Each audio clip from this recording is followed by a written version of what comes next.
Nick Reiner spent 6 years sober and finally seemed to be turning his life around. His father, Rob, had even made a film about his addiction, hoping to help other families. But on December 13, 2025, something snapped at a Hollywood Christmas party.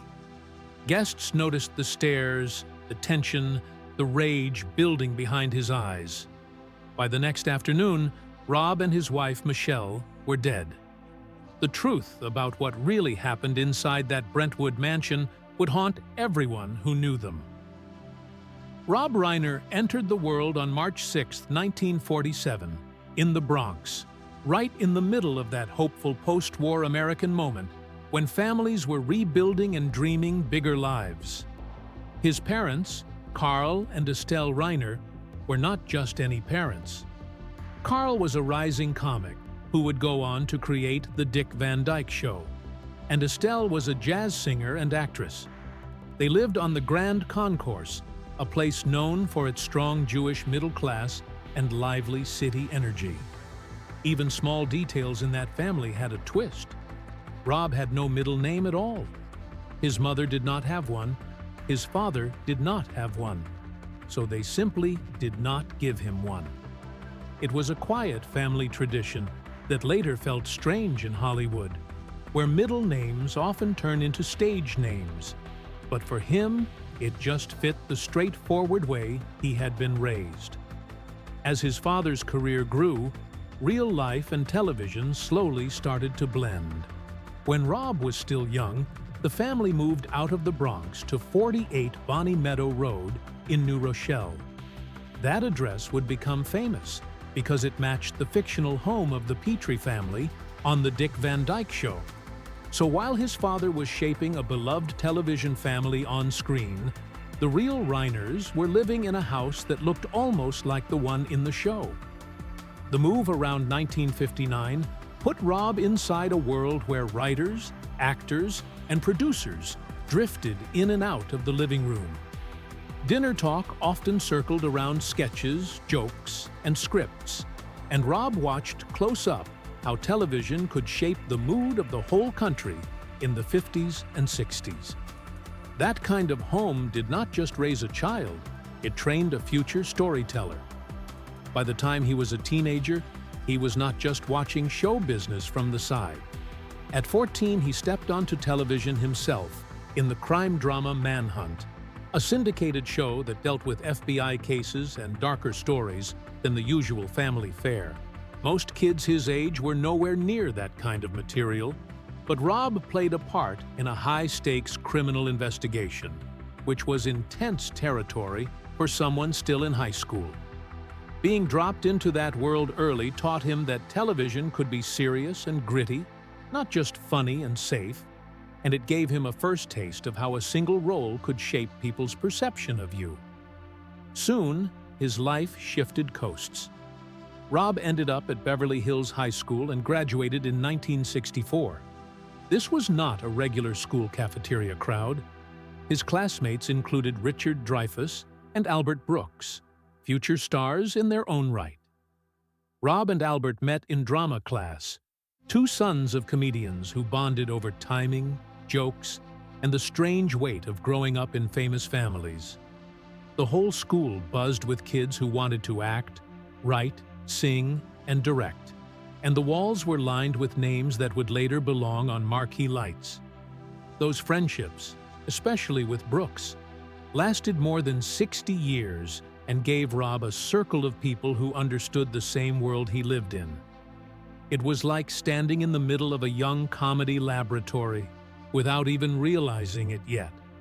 As he moved from school stages to professional sets, Rob began to stack up small but important television roles. At 16, he appeared as a delivery boy in a 1966 episode of Batman called Penguin Declines, stepping into one of the most colorful shows on television. Later, he showed up on The Andy Griffith Show as a printer's apprentice, a quiet part that would end up mattering more than it seemed, because it helped put him on Norman Lear's radar. Working on those sets let him watch how major stars like Adam West and Andy Griffith handled scenes, cameras, and crew. The parts were short, but the lessons were long, and each one pulled him a little closer to the core of television comedy. His path shifted again in the late 60s, this time from acting to writing, and the stakes shot up. From 1968 to 1969, Rob wrote 20 episodes of the Smothers Brothers Comedy Hour, sharing the writer's room with talents like Steve Martin and Carl Gottlieb. The show quickly became famous, not just for its humor, but for its constant battles with the CBS censors. Executives forced the brothers to deliver completed episodes 10 days before air, so they could slice anything that seemed too risky. In one brutal example, CBS cut an entire segment where Harry Belafonte sang, "Lord, do not stop the carnival," over footage from the violent 1968 Democratic National Convention. They even removed lines from a Bonanza satire. The tension grew so strange that the brothers once ended up playing ping pong with a censor on the CBS roof while arguing to keep a joke. And at one point, CBS tried to plant a spy in the writer's room. In 1969, despite high ratings, CBS abruptly canceled the show, sparking a major free speech lawsuit. Even jokes about censorship were censored. Rob watched all of this unfold from the inside, and that fight between comedy and control carved into him a deep sense of how fragile television freedom could be. While Smothers Brothers was clashing with the network, Rob also kept busy in other corners of variety television. In 1969, he wrote 15 episodes of the Glenn Campbell Good Time Hour, a show that mixed country music, big-name guest stars, and sketch comedy. The series debuted on January 29, 1969, and ran 91 episodes until June 13, 1972, climbing into the top 15 shows in its first season. Glenn Campbell would welcome guests like Neil Diamond, John Wayne, the Monkees, and Three Dog Night, while the theme song "Gentle on My Mind" played again and again. Rob and Steve Martin brought sharper, satirical sketches to the mix, including bits like a scene where Campbell tried to plug his movie Norwood, but kept getting interrupted by Dom DeLuise, and a huge popcorn gag. Critics sometimes rolled their eyes at the comedy, calling it weak, but the music kept ratings strong. For Rob, the show added more connections and more practice balancing jokes with mainstream taste.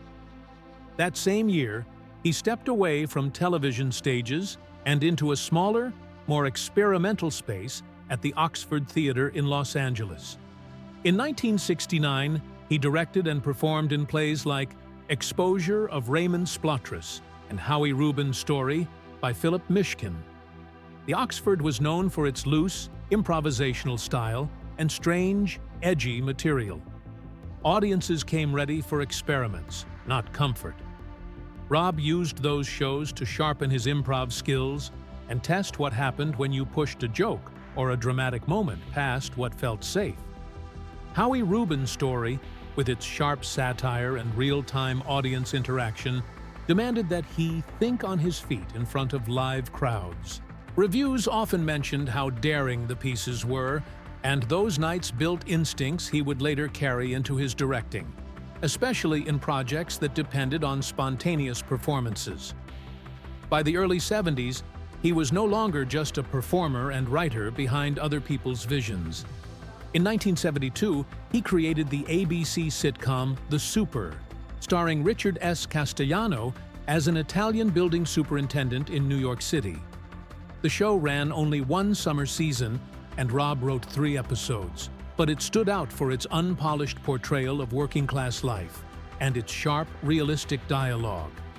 At the same time, he continued writing for All in the Family between 1971 and 1972, shaping episodes that tackled family conflict, social change, and hard political topics with both bite and heart. Later, he would create Free Country in 1978 and Morton and Hayes in 1991, both of which kept mixing comedy with social commentary. All of these early projects helped mark him as a writer, willing to push into uncomfortable territory rather than settle for easy laughs. Then came the role that would follow him for the rest of his life.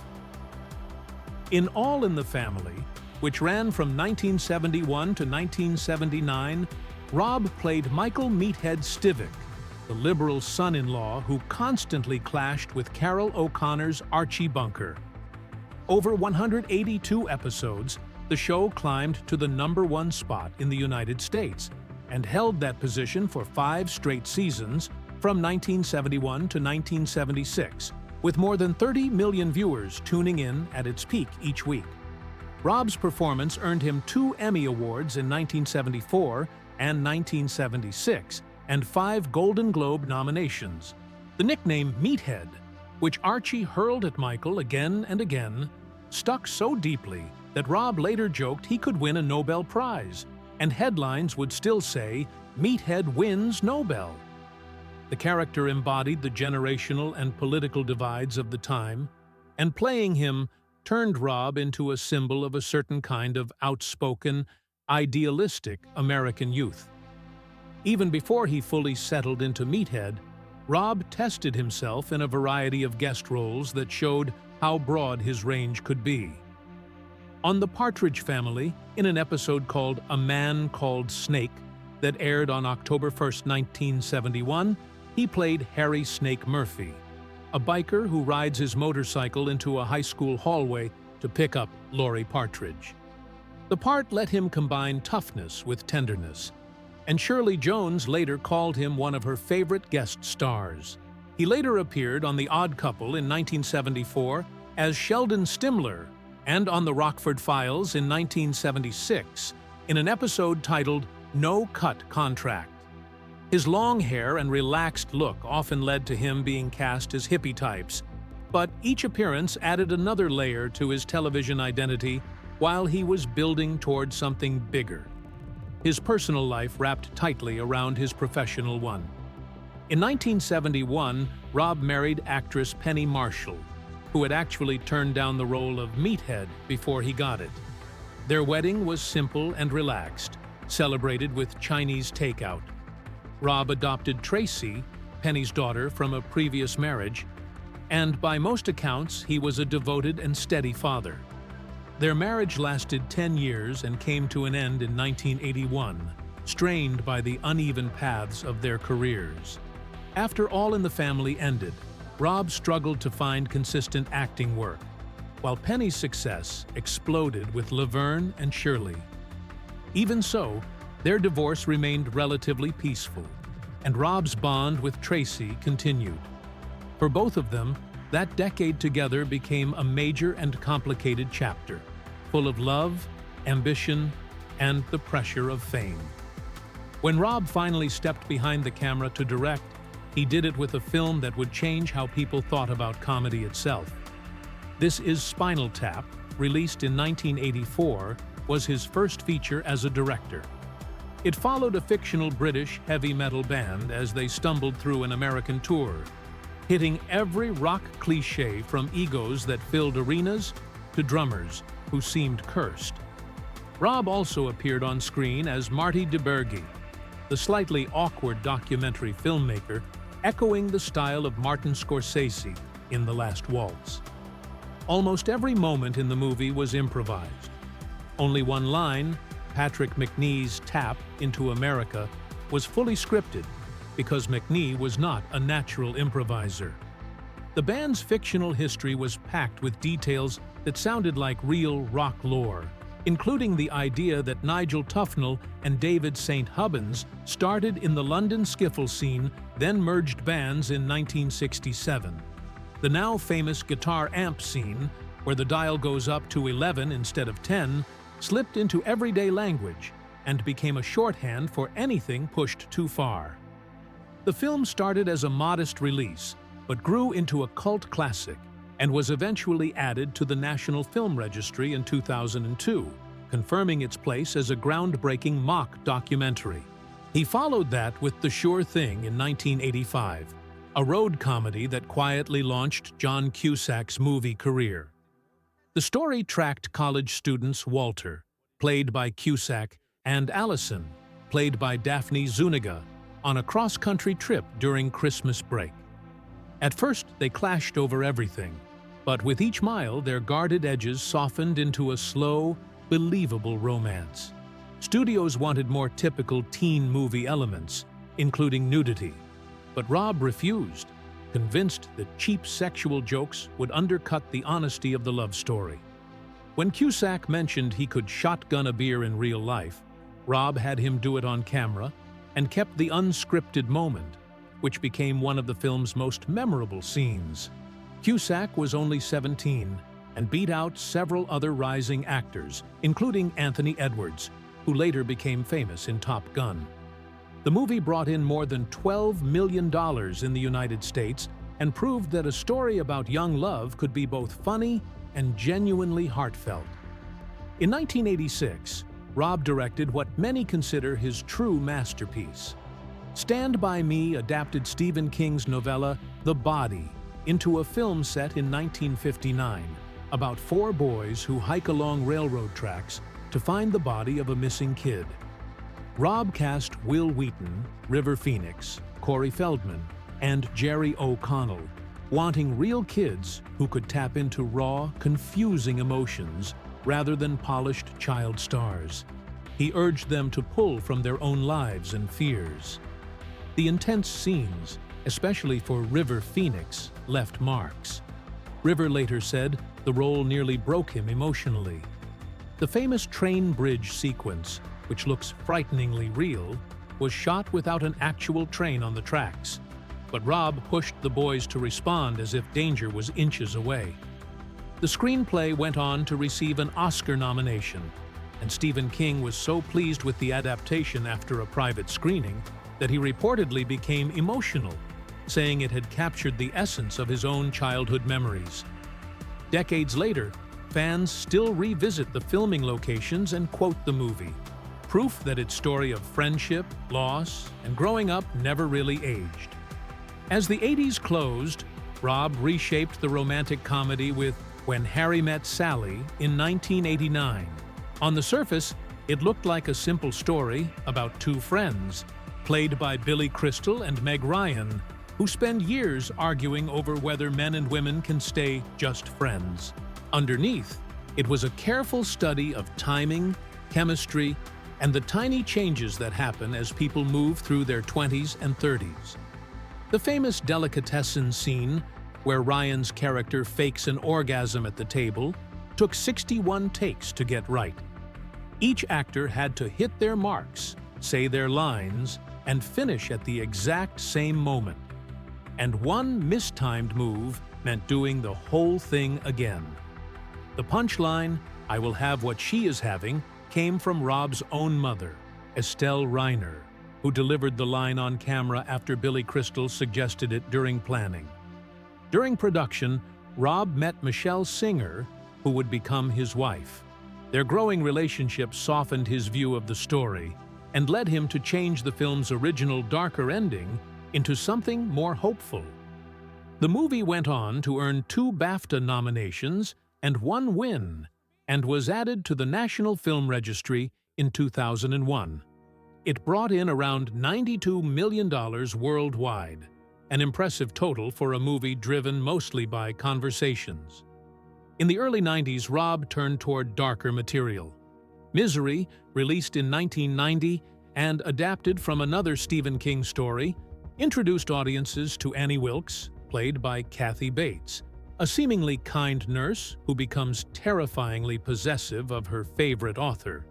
When Bates auditioned, she only read a few lines before Rob stopped her, already sure she was the right person for the role.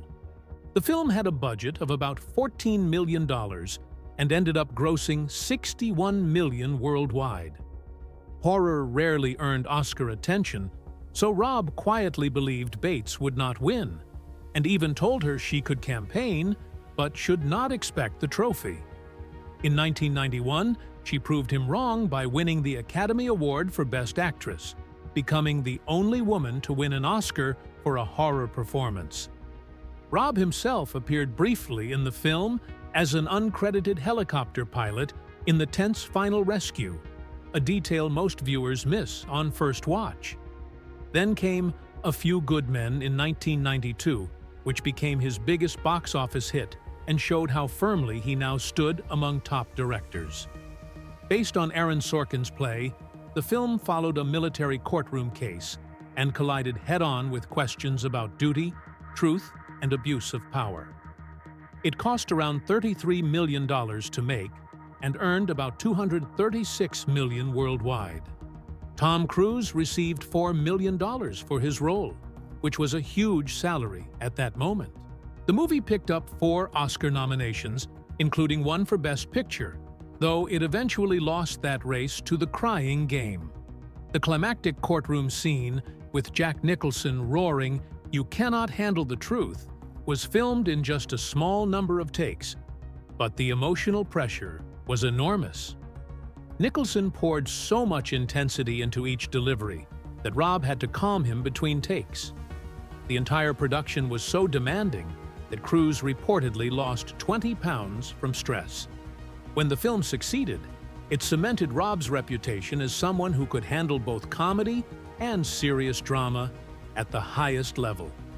Rob Reiner's path moved like a current that kept shifting beneath his feet. After the warmth of his earlier classics, things changed in 1999 with The Story of Us.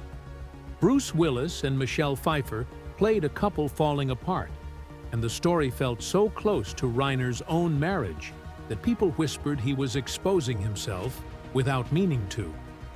The movie made $58.9 million worldwide, but critics said it was uncomfortable, too raw, almost like watching someone's private arguments through a window. Some said his directing felt like self-parody. Some said the humor was gone. It was as if his usual charm had turned into something heavier. That feeling carried into Alex and Emma in 2003. It starred Kate Hudson and Luke Wilson and cost around $30 million to make, but only brought in $15.3 million. Rotten Tomatoes put it at 11%, calling it dull. It became his 5th box office failure in a row.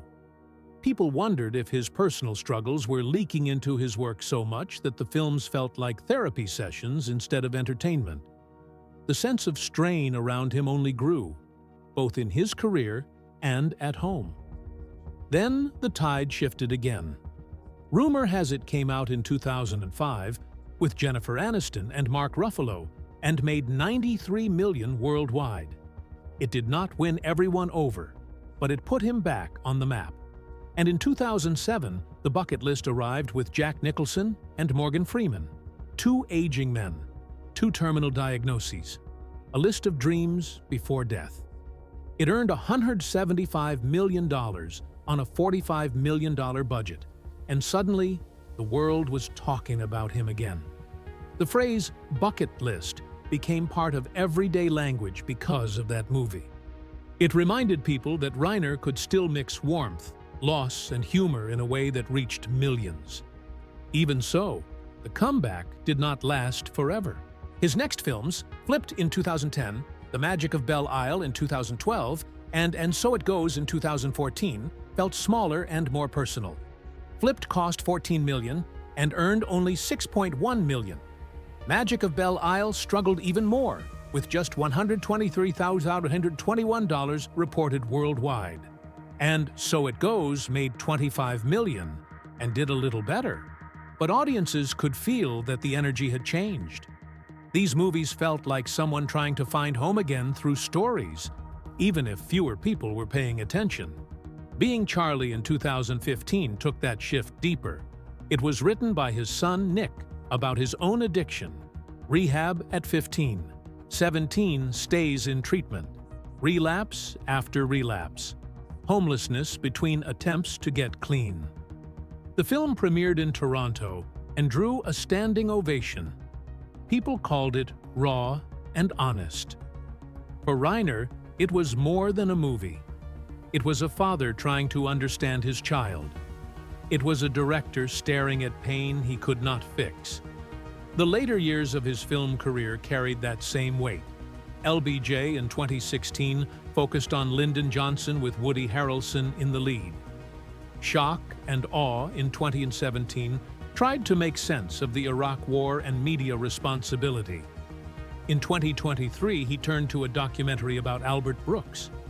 And by 2025, he was working on Spinal Tap 2, a return to the place where his legend began. People said it would be his final statement. One last laugh.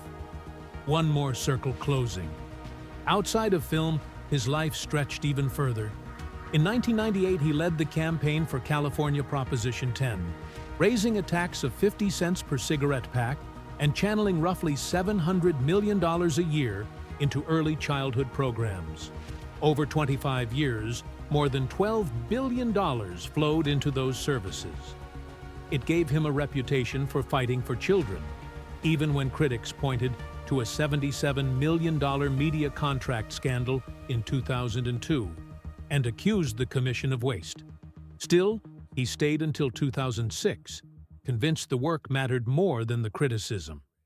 In 2008, he co-founded the American Foundation for Equal Rights to fight Proposition 8, the law banning same-sex marriage.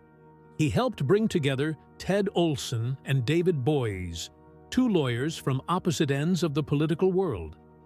In 2013, the Supreme Court ruled that Prop 8's supporters had no standing, effectively restoring same-sex marriage in California. That victory became part of his legacy. Not just movies, not just laughs, something that changed real lives. After Donald Trump's election in 2016, Reiner turned sharply to activism. He helped launch the committee to investigate Russia in 2017, insisting that the public deserved clear information about election interference. He called Trump mentally unfit. He called out criminal behavior. He spoke loudly and often, which made him a target of conservative media. In 2024, he released God and Country, a documentary criticizing Christian nationalism. He became a voice people either respected or despised. There was no in-between. He also fought for the environment, helping lead efforts to save Amundsen Ranch, a 2,300-acre stretch of land that became the Upper Las Virgenes Canyon Open Space Preserve after a $150 million purchase in 2003. He helped organize the 2007 Live Earth concert, where Spinal Tap reunited. His activism reached into almost every corner of his life, even when it got him mocked, like on the South Park episode that turned him into a cartoon villain. In the final year of his life, Reiner's beliefs and activism kept intersecting. His documentary, God and Country, released in 2024, took direct aim at Christian nationalism, arguing that it threatens pluralism and democracy in the United States. He continued to appear on news shows and podcasts, talking about Trump, January 6th, and what he saw as dangerous blends of religion and politics. At the same time, he kept emphasizing forgiveness and the teachings of Jesus in interviews, drawing a clear line between his respect for those teachings and his criticism of those he believed were misusing religion for power. Then, within the span of 2 December days in 2025, the story of Rob Reiner's life took a horrifying turn. On December 13th, he attended Conan O'Brien's Christmas party in Hollywood with Michele and Nick. Witnesses later said that Nick, who had recently spoken about 6 years of sobriety, seemed agitated from the moment he arrived. At about 6 feet 3 and around 230 pounds, he cut an imposing figure as he moved through the crowd, staring at guests for long stretches and repeatedly asking if certain people were famous.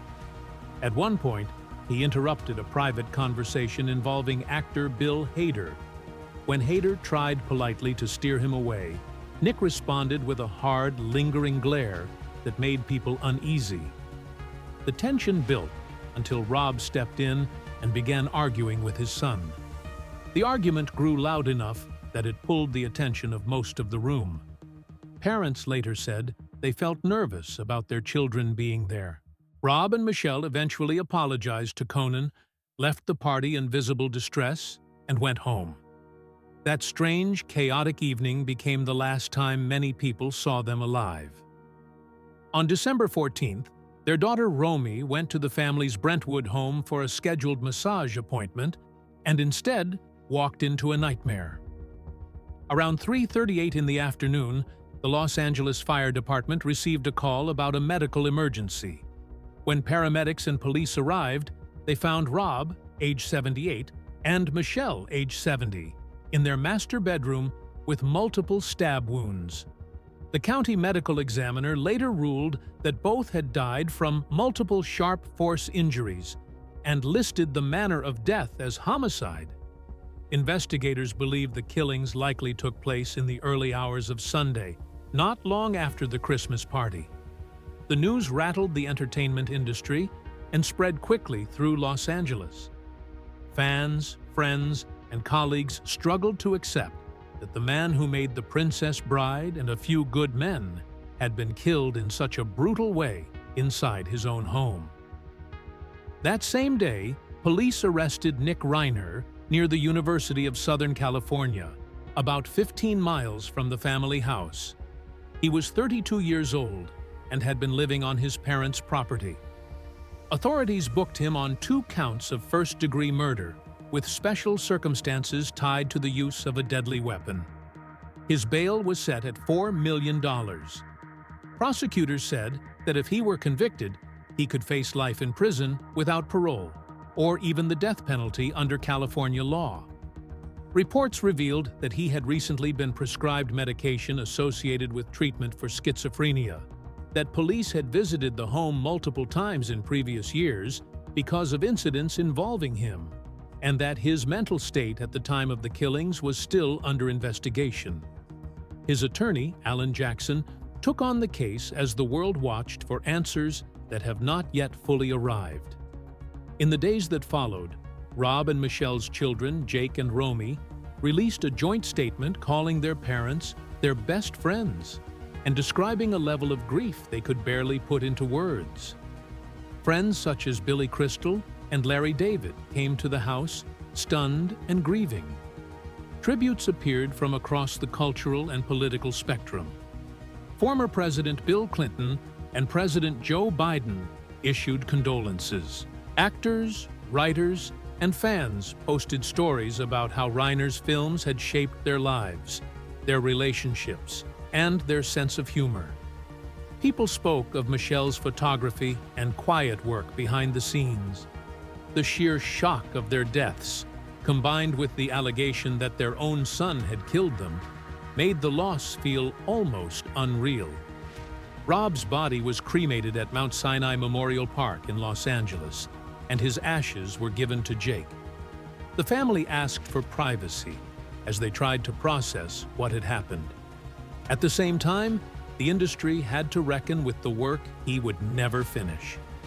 His planned concert film, Spinal Tap at Stonehenge, the final finale, which had been set up as a grand closing chapter with a 2026 IMAX release, and performances by musicians such as Christopher Guest, Michael McKean, Harry Shearer, Eric Clapton, and Shania Twain, was immediately put on hold. Bleecker Street, the distributor, announced that they would suspend all release plans until they could sit with the family and decide what to do. Fans who had hoped to see his fictional band close things out on a laugh now had to face the reality that it might stay on the shelf as an unfinished goodbye. To understand why the loss felt so large, you have to go back to the run of films he made between 1984 and 1992. In that short stretch, Reiner delivered 7 movies that reshaped Hollywood and rarely missed with critics or audiences. He started with This Is Spinal Tap in 1984, a mock documentary about a fictional rock band that pulled in $18.1 million worldwide, which would be about $52.9 million in more recent money, and became a cult classic. The Sure Thing in 1985 earned $12.2 million and proved he could handle romantic comedy. Stand By Me in 1986 brought in $52.3 million and is now widely seen as one of the greatest coming-of-age films ever made. The Princess Bride in 1987 made $30.8 million at the box office and went on to inspire generations of fans who can still quote its lines by heart. When Harry Met Sally came out in 1989 and took in $92.8 million, its deli scene instantly joining pop culture history. Misery in 1990, with Kathy Bates and James Caan, pulled $61.4 million and won Bates an Oscar. Then A Few Good Men in 1992 exploded to $243 million worldwide, built around the courtroom moment when Jack Nicholson roared, "You can't handle the truth." In 8 years, those films gathered 11 Academy Award nominations and won 2. The streak cemented Rob Reiner as one of the few directors who could move gracefully from satire to romance to thriller to courtroom drama without losing his voice.